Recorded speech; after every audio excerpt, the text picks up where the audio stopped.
So my name is Jess. I'm a senior at Kenyon College in Ohio. I'm a biology major and I'm applying to vet school right now. I identify as non-binary, and my pronouns are they, them, theirs.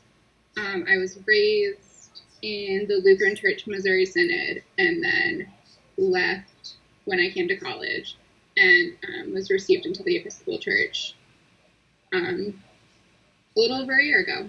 Knowing from my own experiences after coming out, that I knew I never wanted to willingly step into a non-affirming church space probably ever again, but at least for the short term right now. It was something that was always in the background, but never very explicitly said until, at least for me, it was kind of too late. And I want to help prevent that in the future, and also just help to make access to church easier for people that are not cis and not straight. Because I think it took a lot for me to find a new church and go back into a church space after leaving my old church. So when I first started volunteering, I was working more as a investigative person. So sometimes people would just submit this church and they were like, hey, this is a church. And that was all the information they would give, which is great because we do want people to be submitting churches. But if we were to just publish hey, this church exists without, you have to basically say one of my jobs was to go and find people's policies on this, which some churches are very clear. They have a what we believe page, and it is spelled out right there. And then that would kind of be the end. Other churches, it might, in a small corner, say, hey, we're affiliated with this denomination, and then having to go and find that denomination and find their policies, and sometimes find, so through that way. And then I would also listen to sermons that would be posted. Some churches put out their sermons available for public use, consumption. So listening to sermons to discern what stance that church holds. Yeah, so I've actually really enjoyed my time as an approver, just because it's been nice to kind of step away from some of the actively listening to sermons, which has been nice. So our newer volunteers were kind of do the work that I was just talking about, of going to a church's website and investigating about what they find, and then I usually verify all the information, make sure the logo is in and all of that, double check the score, since there are some cases that walk the line, especially with the women in leadership that we've rolled out. So kind of having a second set of eyes just to make sure that we're applying the same criteria to all churches is helpful. And then so that's what I've been doing as an approver, and then also talking to the newer volunteers about just how to improve and take the next steps. Yep. And we actually do have someone who's transcribed sermons, so, don't be too freaked out if you're thinking of volunteering but don't want to listen to a ton of conservative sermons. There is a way to get around that. Jess just was very, I don't know, for some reason you had this love-hate relationship with these sermons. Oh, I really did. It was I was I don't understand why you're 45 minutes into this long sermon and sending us screenshots.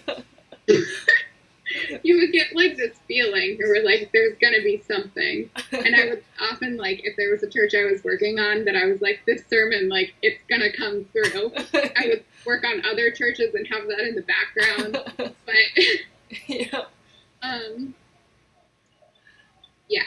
but I think it just goes to show the importance of this and to have this information available, because I know there were a couple times I was living in Cleveland last summer, and this older lady that I was like staying with at one point, she was like, "You should come to my church. Here's the name." And I was like, "All right, let's do this real fast." Yeah, and yeah. I think I like finally found their policy on like some like bylaws that were like hidden, and I was like, "All right, it's taken me like 20 minutes to find this. Like, Yep. this isn't."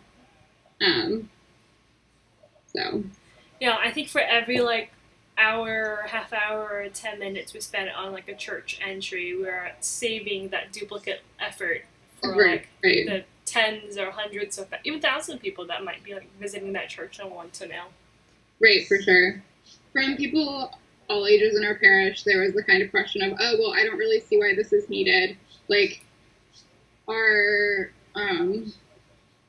like one of our diocesan logos is like, "The Episcopal Church welcomes you." Like, isn't that enough? And kind of having like seen of what I've seen through Church Clarity of being like, no, like there are churches that like that language of all are welcome is like really not true. At least all are welcome.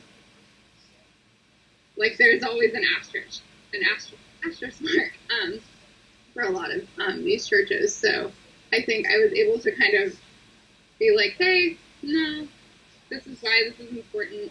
It also helped in crafting some of the language, just to have seen so many different statements and kind of like,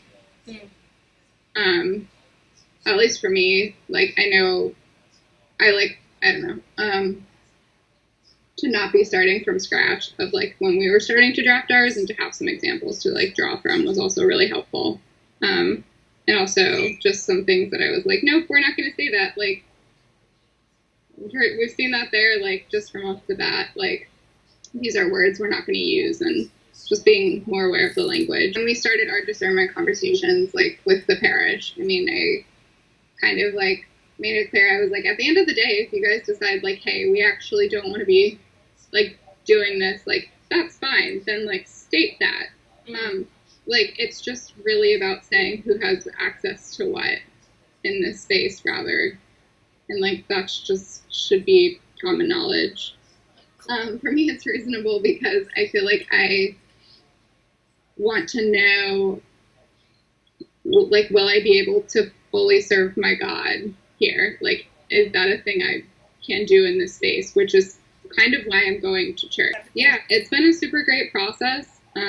It's a really lovely community outside of just like regular day-to-day scoring. Yeah.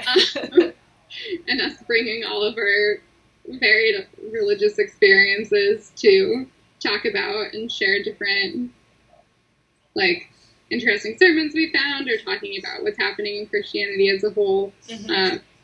It's nice, for sure. So. Yeah, that brings me a lot of joy to hear that. I mean, it's definitely one of the nice side effects, or like for sure, consequences we didn't quite anticipate.